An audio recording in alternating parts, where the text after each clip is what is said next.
Hello and welcome to everyone in V V educational services. आज हम यहाँ पर कवर करेंगे एमबीए 4th सेमेस्टर में human resource planning and development की 5th यूनिट को, जिसमें आज हम यहाँ पर डिस्क्राइब करने वाले हैं कि HRIS क्या होता है। इसका फुल फॉर्म है human resource information system. Human means इंसान और रिसोर्स जिससे ऑर्गेनाइजेशन अपने ऑब्जेक्टिव को या गोल को अचीव करता है। इन्फॉर्मेशन सिस्टम क्या होता है इसको देखते हैं। देखो, इन्फॉर्मेशन सिस्टम डिफरेंट फील्ड से डाटा को कलेक्ट करना, उसको स्टोर करना और फिर उसको प्रोसेस करना, तो इन सारी चीज़ों का यूज़ करके इंफॉर्मेशन प्रोवाइड होती है। ठीक, अब इस इंफॉर्मेशन का यूज़ हम डिसीजन मेकिंग में या प्रोग्राम को रन करने में कर सकते हैं। और जैसे मतलब जो इंफॉर्मेशन सिस्टम है इसमें 5 चीज़ें इंक्लूड होती है जिसके थ्रू इंफॉर्मेशन को या डाटा को कलेक्ट किया जाता है। Hardware, software, database, network and people, इन 5 चीज़ों का यूज़ करके हम डाटा को कलेक्ट कर सकते हैं, इंफॉर्मेशन प्रोवाइड कर सकते हैं।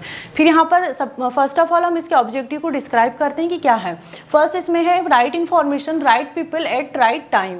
देखो, फॉर एग्जांपल मैं आपको एग्जांपल के थ्रू समझाती हूँ इसको कि जैसे किसी ऑर्गेनाइजेशन में किसी एम्प्लॉय की ज्वाइनिंग हुई है, ठीक, तो उसकी ज्वाइनिंग कब हुई है, उसका ओरिएंटेशन कब हुआ है, उसकी सैलरी क्या है, उसका ऑफिस का टाइमिंग क्या है, तो ये सारी इन्फॉर्मेशन जो एक एम्प्लॉय की है, ये सारी इन्फॉर्मेशन हमें राइट पीपल के थ्रू राइट टाइम पर प्रोवाइड होना, यही है HRIS का ऑब्जेक्टिव। फिर सेकंड यहाँ पर मिनिमम कॉस्ट। देखो, पहले के टाइम पर हाथों से काम होता था, बहुत ज़्यादा टाइम भी लगता था और बहुत ज़्यादा कॉस्ट भी लगती थी, लेकिन अब वर्क बहुत फास्ट होने लग गया है और कॉस्ट भी कम हो गई है। फिर यहाँ पर थर्ड है डाटा सिक्योरिटी। देखो, पहले के टाइम पर ऐसा था कि आप अपने डाटा को सिक्योर करके रख सकते थे, ऐसी फैसिलिटी पहले नहीं थी, लेकिन अब इंफॉर्मेशन सिस्टम के आने से ये फैसिलिटी प्रोवाइड हो चुकी है कि आप सिक्योरिटी टूल्स का यूज़ करके अपने डाटा को सिक्योर करके रख सकते हैं। ठीक, फिर है अप टू डेट इन्फॉर्मेशन। देखो, अब यहाँ पर जो राइट इन्फॉर्मेशन रहेगी वही प्रोवाइड होगी। ऐसा नहीं होगा कि आपको किसी भी प्रकार की कुछ भी इन्फॉर्मेशन प्रोवाइड हो जाए, यहाँ पर अप टू डेट इन्फॉर्मेशन ही प्रोवाइड होगी। फिर यहाँ पर टाइमिंग इन्फॉर्मेशन। देखो, पहले के टाइम पर ऐसा होता था ना कि किसी भी इन्फॉर्मेशन के लिए हमें बहुत वेट करना होता था, मतलब टाइम निकल जाता था और हमें इन्फॉर्मेशन ही नहीं मिल पाती थी और हमारा वर्क भी नहीं हो पाता था। लेकिन अब ऐसा नहीं होता है, टाइमिंग पर हमें इन्फॉर्मेशन मिलती है और हमारा जो वर्क है वो एक सिस्टमेटिक पाथ पर चलता है। ये थे ऑब्जेक्टिव ऑफ HRIS। अब हम यहाँ पर जो सेकेंड टॉपिक है उसको डिस्क्राइब करते हैं, डिज़ाइनिंग। मतलब HRIS को कैसे डिज़ाइन कर सकते हैं एक ऑर्गेनाइजेशन में। फर्स्ट इसमें प्लानिंग ऑफ सिस्टम। देखो, अब यहाँ पर प्लानिंग किस चीज़ की जाएगी, ऑब्वियसली HRIS की जाएगी। तो प्लानिंग जो है उसमें जो सिस्टम है, सिस्टम का जो ऑब्जेक्टिव है, कहना चाहिए यहाँ पर प्लानिंग के लिए सिस्टम के ऑब्जेक्टिव का आइडेंटिफाई किया जाना चाहिए और इसके लिए जो ऑर्गेनाइजेशन का, पूरे ऑर्गेनाइजेशन का जो ऑब्जेक्टिव रहता है उसको भी फॉर्मुलेशन किए जाने के लिए रिक्वायरीज रहती है।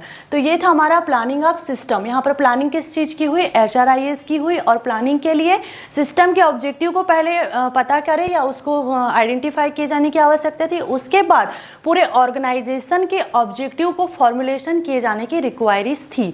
ये था प्लानिंग ऑफ सिस्टम। फिर हम यहाँ पर सेकंड टॉपिक देखते हैं, ऑर्गेनाइजेशन फ्लो ऑफ इंफॉर्मेशन। देखो, किसी भी ऑर्गेनाइजेशन में एक सिस्टम डिजाइनर होता है। उस सिस्टम डिजाइनर को जो ऑर्गेनाइजेशन की प्रिवेलिंग फ्लो है या फ्लो ऑफ इंफॉर्मेशन है, इन दोनों के बीच का डिफरेंसेस पता होना चाहिए, गैप पता होना चाहिए। क्यों? तभी तो वो जो प्रिवेलिंग फ्लो है या फ्लो ऑफ इंफॉर्मेशन है, इनके बीच जो गैप है उसको रिमूव कर सकता है या जो भी इसके बीच में डिफरेंसेस है उसको फुलफिल कर सकता है। फिर यहाँ पर है इम्प्लीमेंटेशन। अब देखो, ये जो स्टेज है ना, ये HRIS को ऑर्गेनाइजेशन में फिट करने से रिलेटेड है। अब यहाँ पर क्या होता है, अब फिट कैसे कर सकते हैं, इसके कुछ ऑप्शंस हैं, जैसे कि जो ओल्ड इन्फॉर्मेशन फ्लो है उसको जैसा है वैसा कंटिन्यू चलने देना चाहिए ऑर्गेनाइजेशन में, या फिर न्यू इन्फॉर्मेशन फ्लो के लिए जो भी नीड्स है उसको कंप्लीट करने के लिए न्यू सिस्टम को इस्टेब्लिश किया जा सकता है। ठीक, या फिर जो ओल्ड इन्फॉर्मेशन फ्लो है उसको पूरी तरह से बंद कर सकते हैं और न्यू इन्फॉर्मेशन फ्लो को इस्टेब्लिश कर सकते हैं। तो इस ऑप्शन के मतलब इन ऑप्शन का यूज़ करके या इन ऑप्शन के थ्रू हम एक ऑर्गेनाइजेशन में जो HRIS है उसका इम्प्लीमेंटेशन कर सकते हैं। फिर यहाँ पर फीडबैक। देखो, किसी भी ऑर्गेनाइजेशन का जो फीडबैक डिज़ाइनर होता है ऑर्गेनाइजेशन में, उसको पता होना चाहिए, उसके लिए बहुत ही इंपॉर्टेंट होता है, क्योंकि उसी की हेल्प से जो ये इम्प्लीमेंटेशन है और प्लानिंग है, इनके बीच का डिफरेंसेस या गैप वो पता कर सकता है। या फिर जैसे ऑर्गेनाइजेशन के इंटरनल और एक्सटर्नल इन्वायरमेंट में जो चेंजेस आ रहे हैं उन चेंजेस का रिव्यू करते रहना चाहिए, ताकि इसके लिए इन्वायरमेंट चेंजेस को सही करने के लिए कुछ नेसेसरी स्टेप ले सके।